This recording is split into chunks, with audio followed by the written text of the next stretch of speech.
अस्सलाम वालेकुम, मैं हूं रुखसार इम्तियाज, क्लिनिकल साइकोलॉजिस्ट। आज हम एक ऐसे डिसऑर्डर पे बात करेंगे जो कि बहुत ज़्यादा कॉमन है और अक्सर लोग यूट्यूब पर और डिफरेंट सर्च बार्स में इस डिसऑर्डर को सर्च कर रहे होते हैं। ये एक अडल्ट डिसऑर्डर है और बहुत ही ज़्यादा कॉमन है और बहुत ज़्यादा इसके सिम्टम्स जो हैं वो बहुत ज़्यादा कॉम्प्लेक्स हैं और बहुत डिटेल्ड सिम्टम्स इसके आ रहे होते हैं। इसके फिजिकल कुछ सिम्टम्स होते हैं और कुछ साइकोलॉजिकल सिम्टम्स होते हैं जिस पर आज हम बात करेंगे। तो उस डिसऑर्डर का नाम है, उस जहनी बीमारी का नाम है डिप्रेशन। डिप्रेशन एक ऐसी बीमारी है जो कि हर 100 में से 10 अफराद इसका शिकार होते हैं। अगर हम डिप्रेशन की बात करें तो डिप्रेशन जिन लोगों को होता है वो इलाज की तरफ नहीं जा पा रहे होते। और इसका रीजन क्या होता है कि लोग इलाज की तरफ क्यों नहीं जाते डिप्रेशन में? इसके दो बहुत बड़े रीजन है। नंबर 1 रीजन ये है कि अक्सर लोग डिप्रेशन को बीमारी नहीं समझते और अक्सर लोगों को तो ये इन्फॉर्मेशन ही नहीं होती, ये नो हाउ ही नहीं होती कि ये एक बीमारी है। और जब इसके सिम्टम्स आना स्टार्ट होते हैं तो लोग समझते हैं कि शायद हम स्ट्रेस का शिकार हैं या हमारी ज़िंदगी में स्ट्रेस बहुत ज़्यादा हो गया, तो शायद इस तरह की फीलिंग्स हमें आ रही हैं। तो इसे बीमारी ना समझना भी एक रीज़न है कि लोग इसके इलाज की तरफ नहीं जा पा रहे होते, जिसकी वजह से क्या होता है कि बीमारी मजीद वर्स से वर्सन होती चली जाती है और आगे चलकर बहुत से प्रॉब्लम्स क्रिएट करती है। सेकंड जो रीजन होता है वो ये है कि अगर लोग इसे बीमारी समझ भी लेते हैं तो वो डर और खौफ से इलाज की तरफ नहीं जाते कि अगर हम किसी साइकेट्रिस्ट के पास या साइकोलॉजिस्ट के पास जाएंगे तो लोग क्या कहेंगे, लोग हमें जहनी मरीज कहेंगे, लोग हमें नफ्सियाती कहेंगे।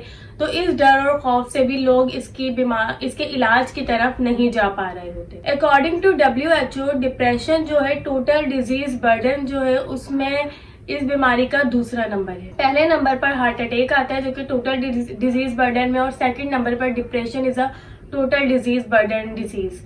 अच्छा, इसका क्या मतलब है total disease burden? Total disease burden उन डिजीजेस को कहा जाता है कि अगर किसी भी इंसान को ये बीमारी हो गई है तो वो उस बीमारी की वजह से अपनी जॉब पर नहीं जा रहा।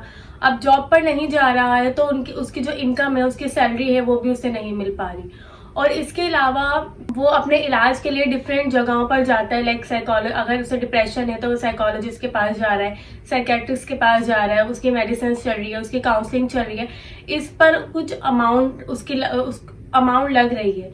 तो ये कहलाता है कि टोटल डिजीज बर्डन, कि इंसान की इनकम कुछ नहीं हो रही लेकिन उसके ऊपर जो है अमाउंट लग रहा है, तो ये टोटल डिजीज बर्डन कहलाता है। तो ये डिप्रेशन में इसका नंबर जो है सेकंड नंबर पर ये आ रही होती है। इसके डिप्रेशन के कुछ physical and psychological sign and symptoms है जिस पर हम बात करने वाले हैं। अच्छा, साइकोलॉजिकल सिम्टम्स की अगर हम बात करें तो डिफरेंट साइकोलॉजिकल सिम्टम्स सामने आते हैं। Number 1 mood changes. Mood changes भी दो तरह से होते हैं। फर्स्ट सैडनेस, यानी इंसान बहुत ज्यादा सैडनेस का शिकार हो जाता है, बहुत ज्यादा डाउन फील करता है, बहुत ज्यादा लो फील करता है और हर वक्त उदासी और स्ट्रेस की फीलिंग्स में रहता है। सेकंड बिल्कुल इसके अपोजिट होता है कि वो बहुत ज्यादा एग्रेसिव हो जाता है, बहुत ज्यादा एग्रेशन उसके अंदर आ जाता है। अब एग्रेशन में भी 2-3 चीजें आती हैं कि फर्स्ट ये होता है कि फर्स्ट ये चीज देखी जाती है कि वजह क्या है गुस्सा करने की। सेकंड ये चीज देखी जाती है कि रिस्पॉन्स क्या है, कि जब अगर उसे गुस्सा आ रहा है तो उसने किस तरह से अपने गुस्से को निकाला है। और थर्ड जो चीज है वो ये आती है एग्रेशन में, कि एग्रेशन करने के बाद, गुस्सा करने के बाद आफ्टर इफेक्ट्स, यानी आफ्टर उसके रिस्पॉन्स क्या है, गुस्सा करने के बाद उसे किस तरह की फीलिंग्स आ रही है, उसे ये एहसास हो रहा है कि मैंने गलत कर दिया और मुझे ऐसा नहीं करना चाहिए था। तो मूड चेंजेस में ये चीजें आती हैं कि एक ही पल में जो है वो बहुत ज्यादा सैडनेस हो रही है या फिर बहुत ज्यादा एग्रेशन हो रहा है, और एग्रेशन करने के बाद भी इस तरह के, फिर एग्रेशन करने के बाद वो सैडनेस की फीलिंग के अंदर जा रहा है। तो डिप्रेशन में ये वाली चीजें आती हैं जो कि साइकोलॉजिकल सिम्टम्स में आता है।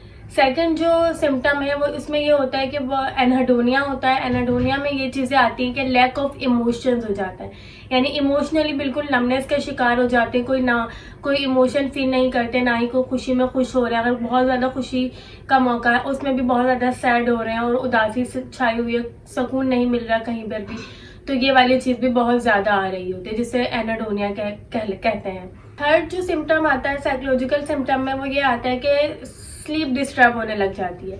स्लीप डिस्टर्बेंस में ऐसा नहीं है कि उसे नींद ही नहीं आएगी, बल्कि स्लीप डिस्टर्बेंस में ये चीजें होती है कि या तो बहुत ज्यादा सो रहे हैं, हर वक्त नींद की कंडीशन है और इतना सोने के बावजूद भी थकावट फील हो रही है और आपको ऐसा लग रहा है कि आप मजीद सोना चाहते हैं।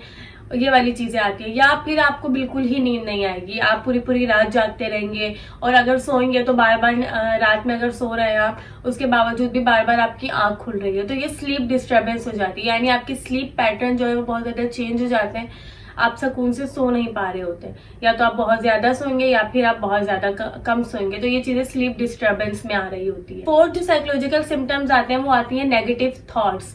बहुत ज्यादा नेगेटिव थॉट्स आती हैं, हर चीज के बारे में हमेशा नेगेटिव सोचते हैं। लाइक अगर कोई इवेंट आपकी लाइफ में हो गया है तो सबसे मोस्ट जो नेगेटिव थॉट आएगी वो आपको ही आएगी कि ये इस वजह से हुआ है, या फिर मैं ही खराब हूँ, मेरे ही साथ ऐसा हमेशा होता है, जबकि और लोगों के साथ भी वो चीजें हो रही होती है। लेकिन जो डिप्रेशन का मरीज होता है उसे बहुत ज्यादा नेगेटिव थॉट्स आ रही होती हैं किसी भी इवेंट से रिलेटेड। फिफ्थ जो चीज आती है वो होती है सुसाइडल थॉट्स, कि डिप्रेशन के मरीज को सुसाइडल थॉट्स बहुत ज्यादा आ रही होती है। इसमें भी 3 चीजें आती है। फर्स्ट, सुसाइडल विशेस, के डेथ विश, कि आप जो है इस तरह की विश करना शुरू हो जाते हैं कि काश मैं मर जाऊं, मेरी जिंदगी तो बिल्कुल बेकार है, मैं किसी काम का नहीं हूँ, या फिर हमेशा मेरे साथ ही गलत होता है। तो negative thoughts leads towards suicidal thoughts. जब नेगेटिव थॉट्स आती हैं तो सुसाइडल थॉट्स आना शुरू हो जाती हैं। तो फर्स्ट डेथ विशेस आती है। सेकंड जो है सुसाइडल थॉट्स आइडिएशन आने लगती हैं, कि आप आइडियाज बनाने लगते हैं। आप इस तरह के आपको आइडियाज आते हैं कि मैं नाइफ से अपना हाथ काट लूं, या फिर मैं स्लीपिंग पिल्स ले लूं, तो ये वाली थॉट्स आपको जनरेट होने लगती हैं। थर्ड में ये चीज आती है कि इंसान सुसाइडल अटेम्प्ट्स की तरफ जाता है, कि वो कोई मेडिसिन ले लेता है या फिर अपनी नस काट लेता है, तो ये सुसाइडल अटेम्प्ट्स की तरफ जाता है। तो जब भी नेगेटिव थॉट्स आती है और उसको मजीद एक्सेजरेट अगर पर्सन करता है और इलाज की तरफ नहीं जाता, तो ये चीज़ें सुसाइडल अटेम्प्ट, सुसाइडल विशेस और डेथ विशेस की तरफ भी जा रही होती हैं। और इसी वजह से, डिप्रेशन की वजह से बहुत सी डेथ्स भी सामने आती हैं, क्योंकि यही वजह होती है कि जब डिप्रेशन के इलाज की तरफ नहीं जाया जा रहा होता और इसे बीमारी नहीं समझा जा रहा होता, तो ये बीमारी वर्स्ट होकर इतनी वर्स्ट हो जाती है कि लोग सुसाइड अटेम्प्ट्स की तरफ आ रहे होते हैं। तो ये थे कुछ साइकोलॉजिकल सिम्टम्स। सेकंड इसके आते हैं कुछ फिजियोलॉजिकल सिम्टम्स। फिजियोलॉजिकल सिम्टम्स में सबसे बड़ी फर्स्ट चीज आती है फैटीग, यानी इंसान बहुत ज्यादा थकावट फील करता है। तो जितने भी फिजिकल सिम्टम्स आते हैं वो साइकोलॉजिकल सिम्टम्स की वजह से आ रहे होते हैं, लेकिन इंसान समझ रहा होता है कि ये फिजिकल सिम्टम्स ही हैं हमारे, क्योंकि हमारे पास जितने भी पेशेंट आते हैं डिप्रेशन से रिलेटेड वो फिजिकल सिम्टम्स की वजह से आते हैं 70% पेशेंट, क्योंकि साइकोलॉजिकल सिम्टम्स प्रोमिनेंट इतने नहीं हो रहे होते हैं, लोगों को उनकी नो हाउ नहीं होती। तो जब फिजिकल सिम्टम्स आते हैं, लाइक जब उन्हें थकावट फील होने लगती है और किसी भी काम को वो कर नहीं पा रहे होते, तो ये बेसिकली स्लीप डिस्टर्बेंस की वजह से हो रहा होता है, जो कि एक साइकोलॉजिकल सिम्टम्स है। जब उनकी नींद प्रॉपर नहीं होती, नींद में डिस्टर्बेंस आना शुरू होती है, तो उन्हें फैटीग होने लगती है, उन्हें थकावट होने लगती है और वो कोई काम प्रॉपरली कर नहीं पा रहे होते। तो इस वजह से जो है लोग जो है फिर ट्रीटमेंट की तरफ आते हैं कि हमें क्यों इतनी फैटीग हो रही है। सेकेंड जो फिजियोलॉजिकल सिम्टम में आता है वो लॉस ऑफ एपिटाइट आता है, कि या तो आपकी भूख बहुत ज्यादा कम हो जाती है या फिर बहुत ज्यादा बढ़ जाती है, और इसकी वजह से आप या तो आपका वेट बहुत ज्यादा कम होने की तरफ जा रहा होता है या बहुत ज्यादा गेन होने की तरफ जाता है। अगर 5% तक आपका वेट कम हुआ है या 5% तक आपका वेट ज्यादा हुआ है, तो इट मीन्स कि आप डिप्रेशन का शिकार है, यानी आपको डिप्रेशन हो रहा है। थर्ड में ये चीज आती है कि डिक्रीज इन लिबिडो, यानी सेक्सुअल डिजायर जो होती है डिप्रेशन में बहुत ज्यादा कम हो जाती है, क्योंकि जो है डिप्रेशन में डोपामिन लेवल जो है वो कम हो जाता है, जो कि आपकी सेक्सुअल डिजायर्स को इंक्रीज करता है। तो इसमें ये वाली चीज भी आ रही होती है। तो ये कुछ थे फिजिकल और साइकोलॉजिकल सिम्टम्स जो कि डिप्रेशन से रिलेटेड थे। अच्छा, ये जितने भी हमने सिम्टम्स से बात की जो कि फिजिकल भी हैं और साइकोलॉजिकल सिम्टम्स भी हैं, कुछ बहुत से लोग होते हैं जो नॉर्मल लोग भी होते हैं, उन्हें भी ये सिम्टम्स आ रहे होते हैं, लेकिन तो हम हर किसी को डिप्रेशन डायग्नोज नहीं कर देते।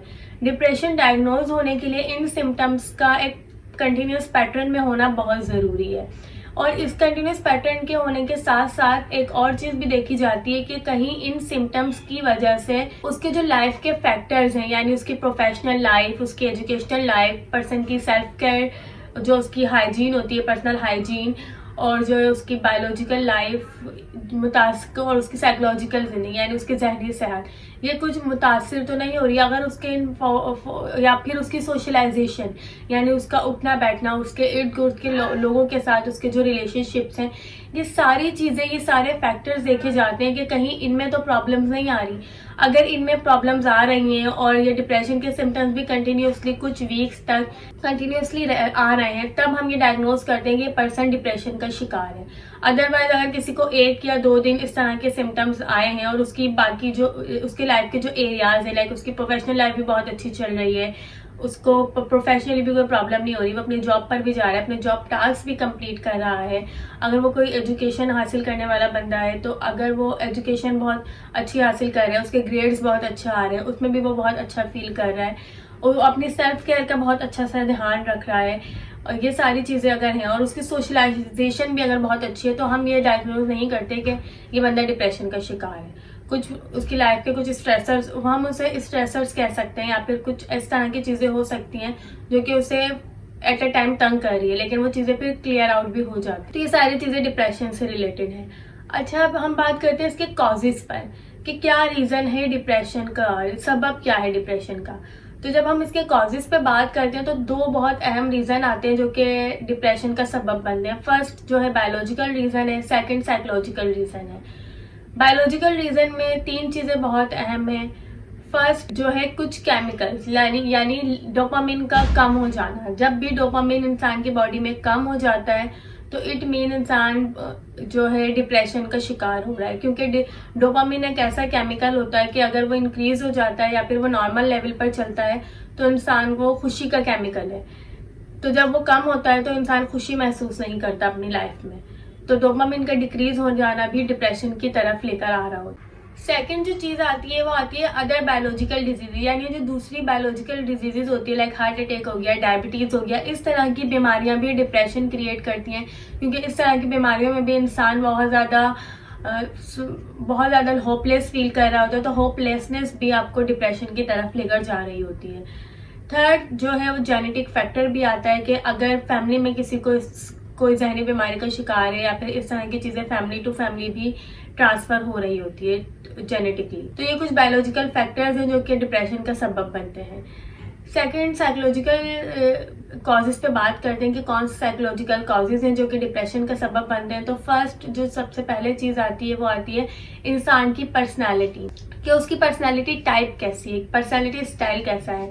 कुछ लोगों की पर्सनैलिटी होती है वो किसी भी चीज़ को बहुत ज़्यादा लाइटली लेते हैं और बहुत ज़्यादा अपने सर पर सवार नहीं करते, तो वो लोग होते हैं जो कि डिप्रेशन से बहुत, जब उनके लाइफ में इस तरह के इवेंट्स आते हैं तो वो उसे बहुत जल्दी कॉप कर लेते हैं। लेकिन कुछ ऐसे लोग होते हैं, कुछ लोगों की पर्सनालिटी टाइप ऐसा होता है कि अगर उनकी लाइफ में इस तरह की चीज़ें आती हैं, स्ट्रेसर्स आते हैं, तो मज़ीद उसे एग्जैजुरेट करते हैं, जो कि डिप्रेशन का सबब बनती है। सेकंड चीज़ है नेगेटिव थॉट्स। कुछ लोगों को हर मामले में नेगेटिवली सोचने की आदत होती है, कुछ हर इवेंट को नेगेटिवली सोच रहे होते हैं, जिसकी वजह से डिप्रेशन कॉज होता है। और कुछ लोग किसी भी इवेंट को नेगेटिव नहीं सोचते किसी भी इवेंट पर, तो वो डिप्रेशन से बच जाते हैं। थर्ड जो चीज़ आती है डिप्रेशन के सबब बनती है, जो कि साइकोलॉजिकल रीजन में आती है, साइकोलॉजिकली जिसका सबब बन रही होती है डिप्रेशन का, वो ये होती है कि जब भी कुछ लोगों में ये वाली चीज़ें आती हैं, कुछ लोगों की जो लाइफ स्टाइल होता है वो अनहेल्दी लाइफ स्टाइल होता है बहुत ज़्यादा, लाइक बहुत ज़्यादा मोबाइल फ़ोन का इस्तेमाल करना, या फिर अपनी डाइट में बहुत ज़्यादा एक्सेसिव अमाउंट में कार्बोहाइड्रेट्स लेना, या फिर बहुत ज़्यादा फास्ट फूड का इस्तेमाल करना। ये वाली चीज़ें भी डिप्रेशन को इंक्रीज़ कर रही होती हैं। और जो डिप्रेशन के ख़िलाफ़ जो है हेल्दी लाइफ स्टाइल जो है, ख़ास तौर पर डिप्रेशन और एंजाइटी के ख़िलाफ़ फर्स्ट लाइन ऑफ डिफेंस के तौर पर एक्ट करता है, क्योंकि अगर आपका लाइफ स्टाइल हेल्दी होगा तो आप कभी भी डिप्रेशन की साइड पर नहीं जाएंगे। लास्ट जो चीज़ आती है जो कि डिप्रेशन का सबब बनती है वो होती है सोशलाइजेशन, कि आपकी सोशलाइजेशन कैसी है। कुछ लोग होते हैं बहुत ज़्यादा एक्सट्रोवर्ट होते हैं, उनके जो ताल्लुकात होते हैं इर्द गिर्द के लोगों से बहुत ज़्यादा अच्छे होते हैं, वो कोई भी इवेंट होता है या खुशी का हो या गमी का अपनी बातें शेयर करते हैं और बहुत ज़्यादा सोशलाइज होते हैं, जिसकी वजह से उनके जो थॉट्स होती हैं और उनकी बातें होती हैं उनके दिल में नहीं रहती बल्कि वो बाहर निकाल देते हैं। लेकिन कुछ लोग होते हैं वो इंट्रोवर्ट होते हैं, वो अपने अंदर ही ये सारी चीज़ें रख रहे होते हैं और वो अंदर ही अंदर वो चीज़ें डिप्रेशन का सबब भी बन रही होती हैं। तो ये सारे कॉजेज हैं जो कि डिप्रेशन का सबब बनते हैं। नेक्स्ट वीडियो में हम जो है इसके ट्रीटमेंट पे बात करेंगे कि डिप्रेशन का ट्रीटमेंट के लिए हम कौन सी साइकोलॉजिकल टेक्निक्स और स्ट्रेटजीज इस्तेमाल कर सकते हैं। फॉर फर्दर वीडियोस हमारे चैनल को लाइक कीजिए और सब्सक्राइब कीजिए। तब तक के लिए अपना बहुत ख्याल रखिएगा। शुक्रिया। अल्लाह हाफिज।